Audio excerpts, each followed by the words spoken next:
A poor nurse cared for a dying billionaire until he woke up and remembered her touch. Hello, everyone. Before we begin today's story, I have a small favor to ask. Please hit subscribe and turn on the notification bell so you never miss our channel's new videos. It is quick, free, and the best way to support us in bringing you more dramatic stories. Your support means the world to us. Where are you watching from? Drop your city or country in the comments below. Thank you very much. Now, let us return to our main character. The fluorescent lights at Westbridge Private Hospital hummed softly as Anna Reyes walked down the polished hallway. The scent of antiseptic clung to the air, sharp and clean. Her white sneakers squeaked faintly on the tile floor, and her tired eyes caught her reflection in the glass of a medicine cabinet, dark circles, hair pulled into a messy bun, and a calmness that came only from habit. For nearly 3 years, Anna had worked the night shift, the one no one wanted. But tonight was different. An unexpected call from the head of neurology had pulled her out of her regular rounds. "Report to Dr. Harris's office immediately," the voice on the intercom had said. That tone, the one that allowed no questions, had sent a ripple of unease through her. Had she made a mistake? Was she being transferred? She took a steadying breath and knocked on the door. "Come in." Dr. Harris stood near the window, his hands clasped behind his back, his posture stiff. His office smelled of coffee and leather, the room dim except for the city lights glowing through the blinds. He turned, his expression unreadable. "Anna," he said, his voice measured, "I have a new assignment for you.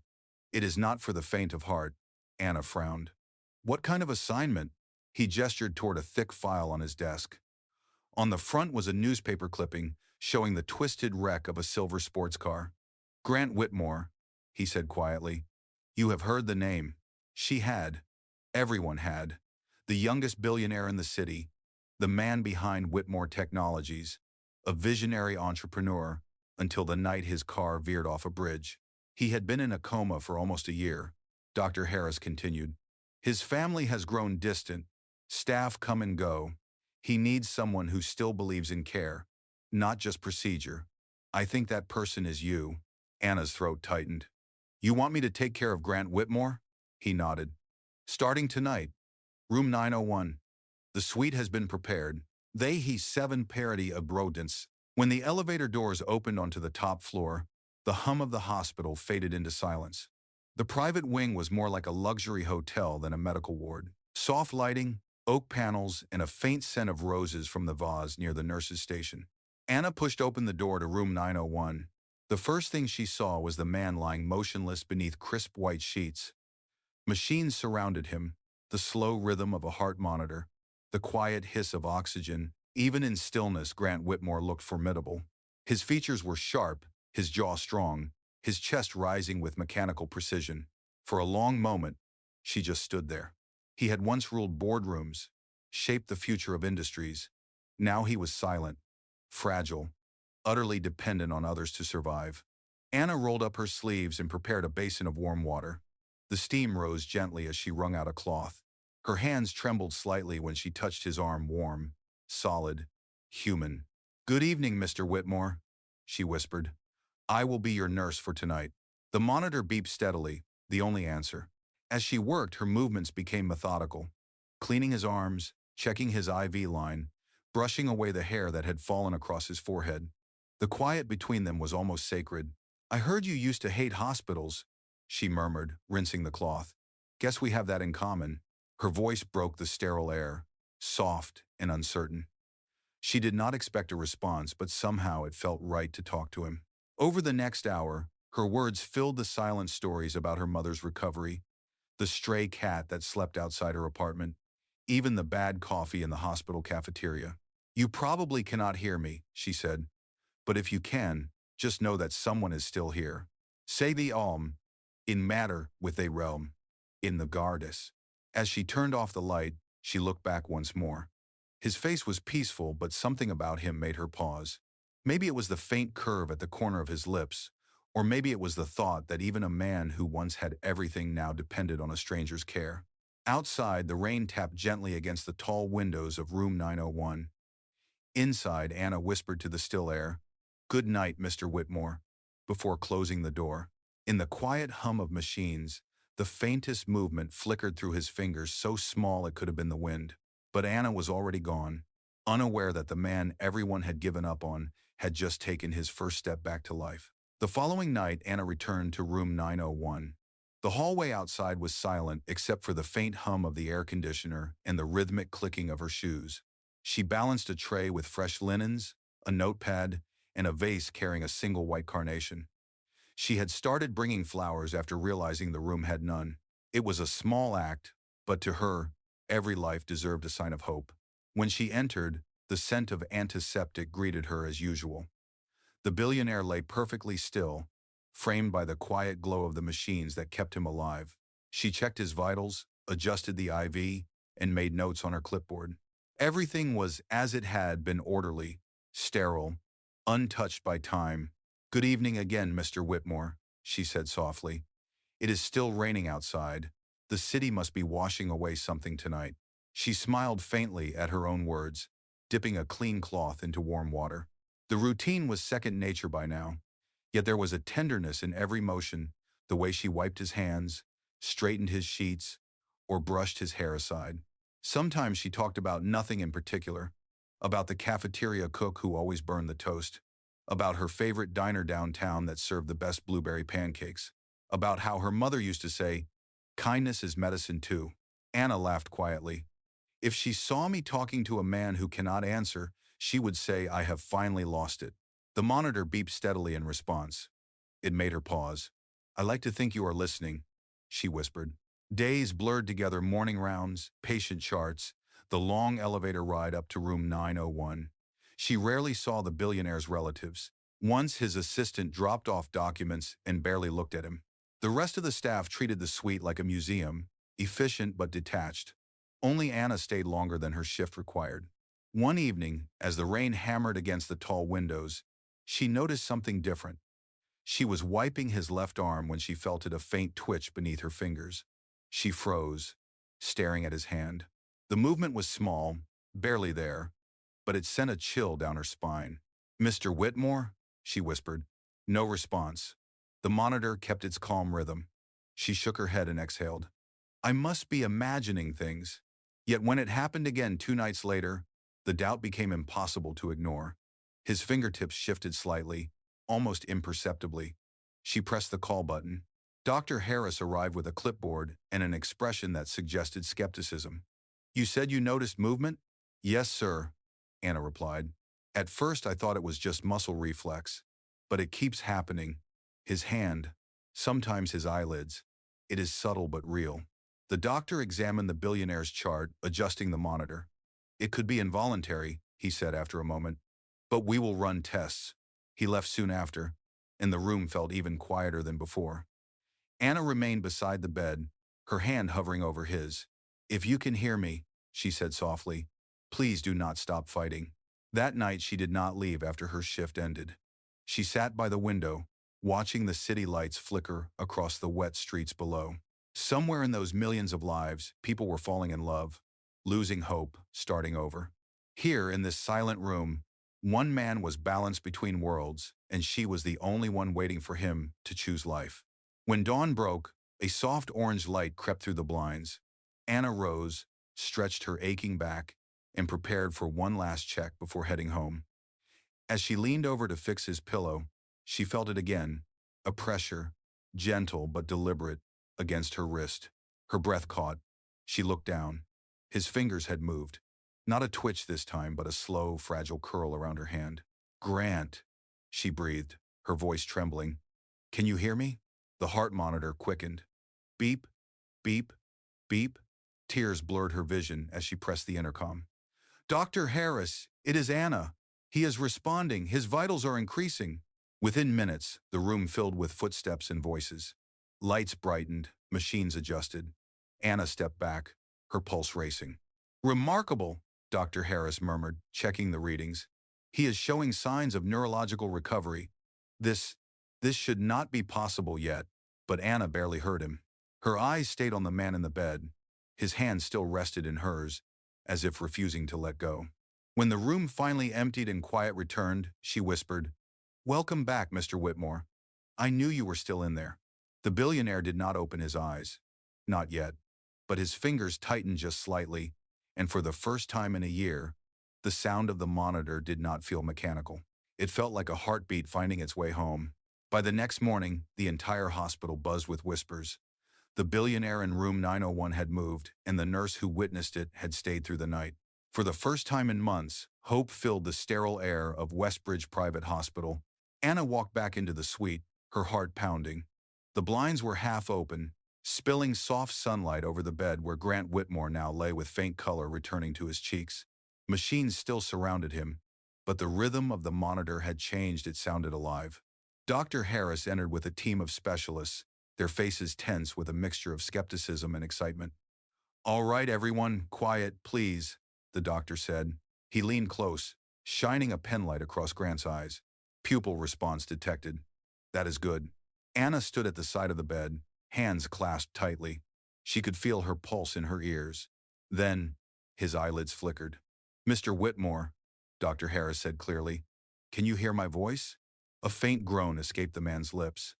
His head shifted just slightly toward the sound. The room froze.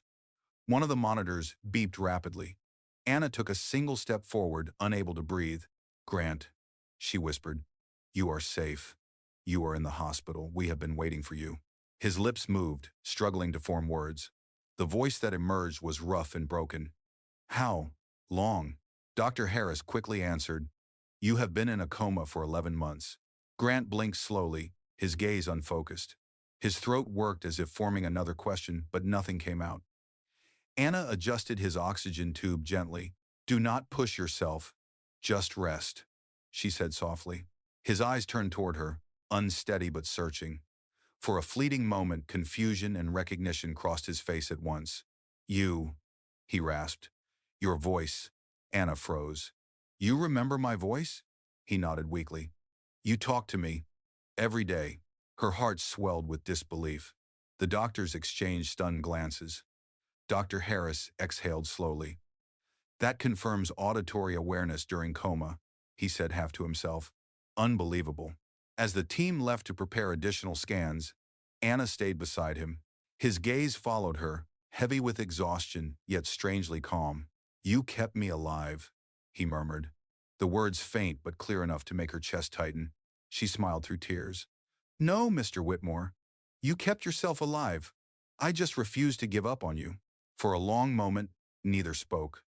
The beeping of the machines became the only sound, steady and human. Later that afternoon, while she was replacing the sheets, Grant's voice broke the silence again, hoarse but stronger. "How long have you worked here?" "Almost 3 years," Anna said, keeping her tone light. "But this is the first time a patient ever thanked me before their breakfast." A ghost of a smile touched his lips. "You talk too much," he said quietly, and for a second she laughed because it was exactly what she used to tell him when he could not respond.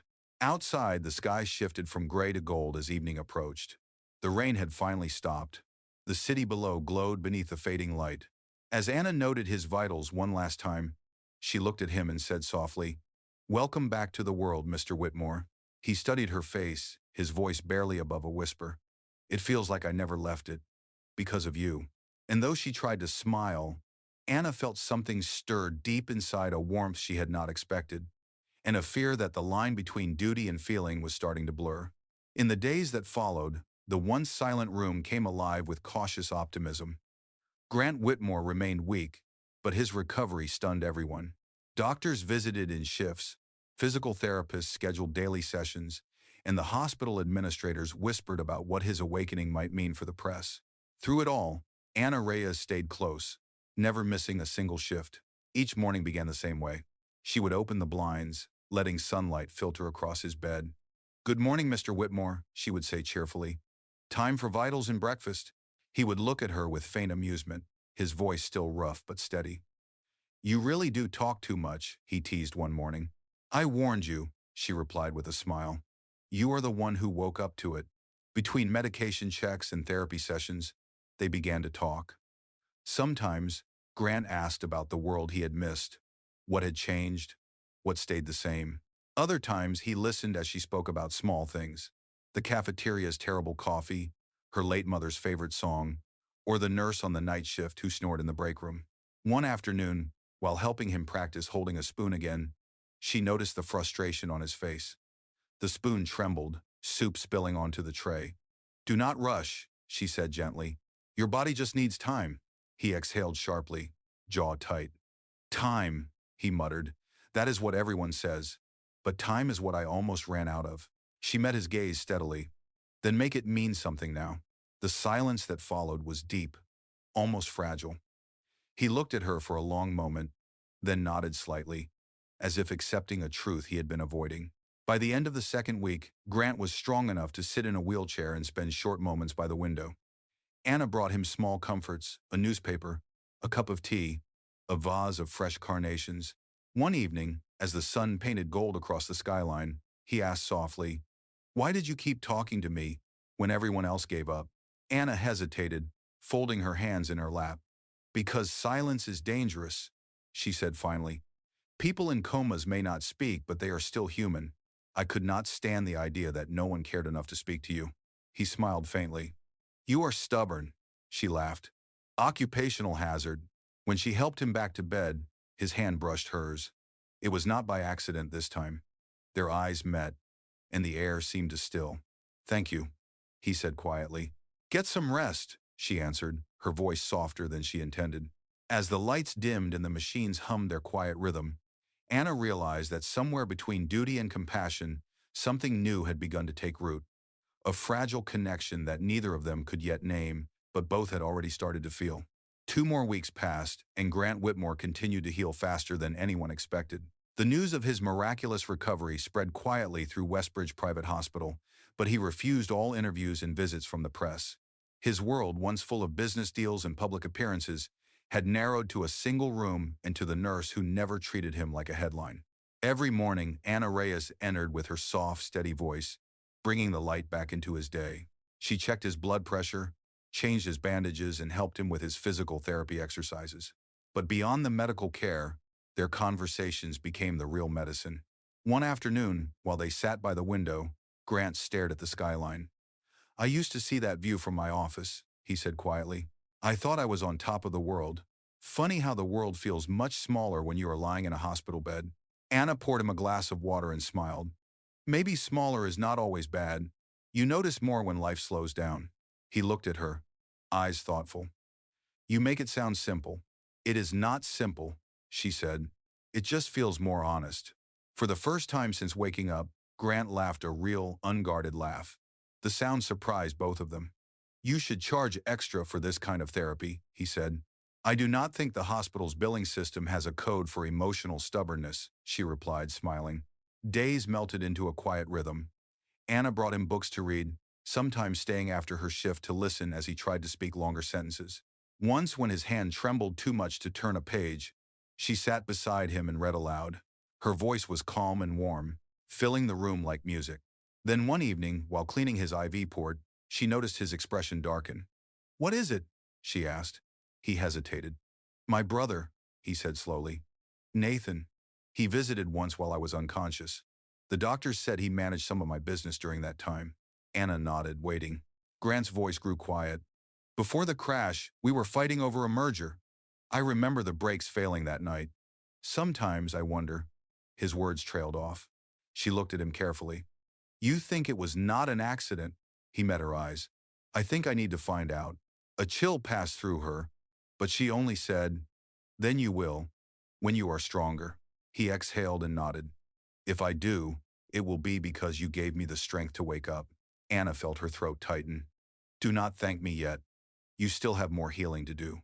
As she left the room that night, the words echoed in her chest. For the first time, the line between patient and caregiver began to blur completely because somewhere in his recovery, Grant had stopped being just another case and had become the heartbeat that pulled her back to hope. Vit fun 6 bam satilio content mo 5. TXT to 500 token. Kong vit tren canvas. Tip noi fon 5. Nodong nyot nyon vot va boy kan. Tuyen toi jian sao cho fu herb. Shi e ku. I von fong ki tuat vit tralai ket qua de lam noidong. YouTube chu kong fi bien top nu dao den. Noidong kong duk vit tat kak tu ma fi vit de du de voiceover AI dok tot duk. The following week, Grant Whitmore began physical therapy in the rehabilitation wing. It was slow, difficult work, and his once powerful frame struggled to remember strength. Yet every session, Anna Reyes was there, steady, calm, patient. She supported his weight when his legs trembled, encouraged him when frustration clouded his face, and celebrated every small victory as if it were a triumph. Again, she would say, as he gritted his teeth to take another step. "You are doing great, Mr. Whitmore." He shook his head, breathless. "You can drop the mister already. I think you have earned the right to just call me Grant." She hesitated, smiling faintly. "All right, Grant, but only if you stop trying to prove something every 5 minutes." He smirked, leaning on the walker. Hard habit to break. Each day, his stamina improved. By the end of the week, he could cross the therapy room without assistance. The doctors called it a medical miracle. Grant called it Anna's persistence. In the evenings, when the hospital halls grew quiet, they would talk. Sometimes he asked about her life before nursing, the small apartment she shared with her mother before she passed, the endless night shifts, the little garden on her balcony. Other times, she asked him about his company, Whitmore Technologies, and the empire he had built. "I worked so much I forgot what it meant to live," he admitted one night. "It took losing everything to realize that what I built was not the same as who I was." Anna looked at him thoughtfully. "Maybe this is your second chance to build something real." Their conversations became softer, closer. He began noticing the details about her, the faint scent of lavender from her hair, the quiet way she hummed while writing her notes, the way her kindness never seemed forced. One afternoon, when he managed to climb a small flight of steps for the first time, Anna applauded quietly. "See? You did it," she said. Grant reached the top, chest heaving, and turned to her with a smile that reached his eyes. "I could not have done it without you," she laughed lightly. "That is what nurses are for." He looked at her a little longer than before. "No," he said softly. "You are more than that." The words hung in the air, delicate and dangerous. Anna's heart skipped, but she said nothing. Instead, she adjusted the strap of his arm brace and looked away. "You need rest. Tomorrow we start again." As she left the room, Grant watched her disappear down the hall, realizing that somewhere between recovery and gratitude, something had changed. It was no longer just his body learning to move again, it was his heart, remembering what it meant to feel alive. A few days later, Anna Reyes arrived for her night shift and found Grant Whitmore sitting upright in bed, his laptop open, documents scattered across the table. The color had returned fully to his face, and the faint lines of determination were back in his eyes. "You should not be working this soon," she said, placing his chart on the tray. "I am not working," he replied smoothly, though the glow of the screen said otherwise. "I am reviewing something important. My accident report." "The stat was a gratis form." Anna froze. "I thought the police closed the case months ago." "They did," Grant said, his voice low. "They called it mechanical failure. But something about that night does not add up." He turned the laptop toward her, showing scanned records of his car's maintenance logs and financial transfers from one of his company's accounts, signed by his brother, Nathan. "He had access to everything while I was in the hospital." Anna frowned, reading the document. "You think he had something to do with the crash?" "I know he did," Grant said quietly, "and I intend to prove it." The room fell silent, the hum of the heart monitor filling the space between them. Anna spoke carefully. "You need to be cautious, Grant. You are still recovering. Do not rush into this alone." He met her gaze. "I have been asleep for nearly a year. I am done being powerless. It is in that repentance from all daughter sin, in for the noble past in the way." Later that evening, when she went to check on him, the room was dim except for the glow of the city lights through the window. Grant sat silently, his hands clenched on his knees. "I lost everything because I trusted the wrong person," he said softly. "And the only person who stayed was you." Anna felt a tightness in her chest. "You are not alone anymore," she said.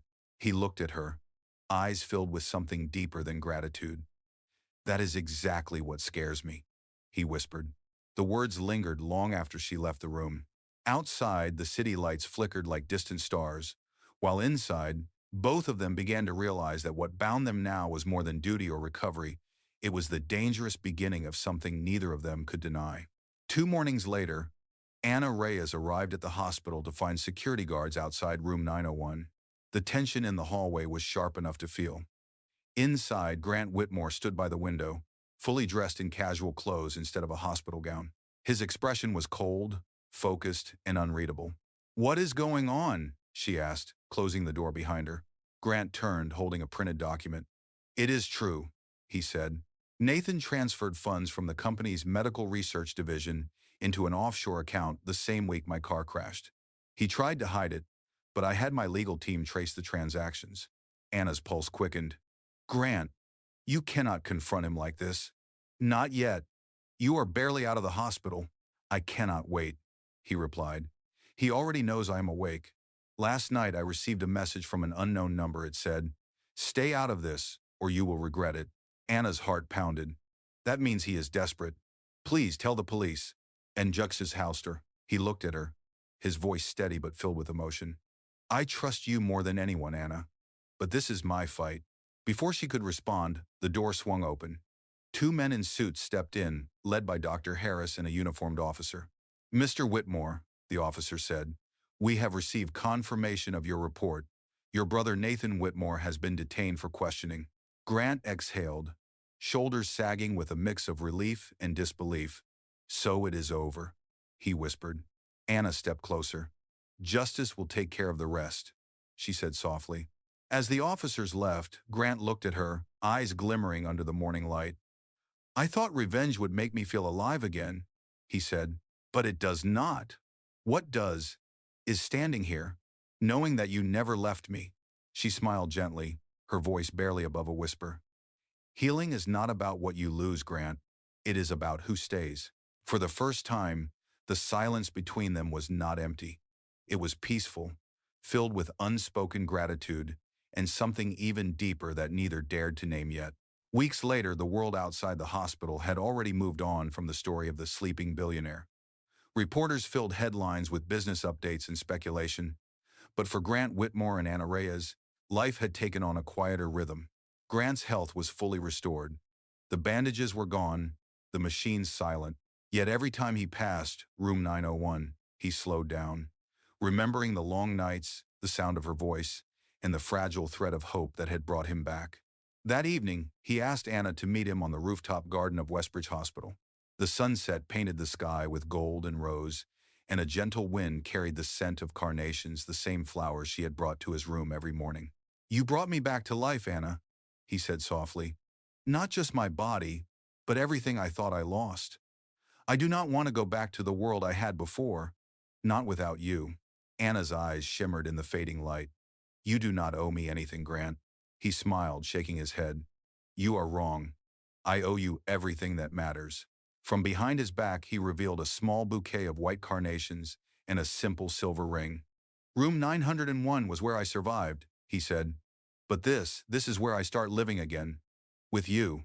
Tears filled her eyes as she whispered, "Yes." As the city lights flickered below them, Grant pulled her into his arms.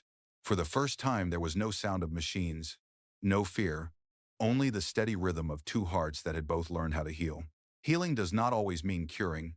Sometimes it means learning how to live and love again.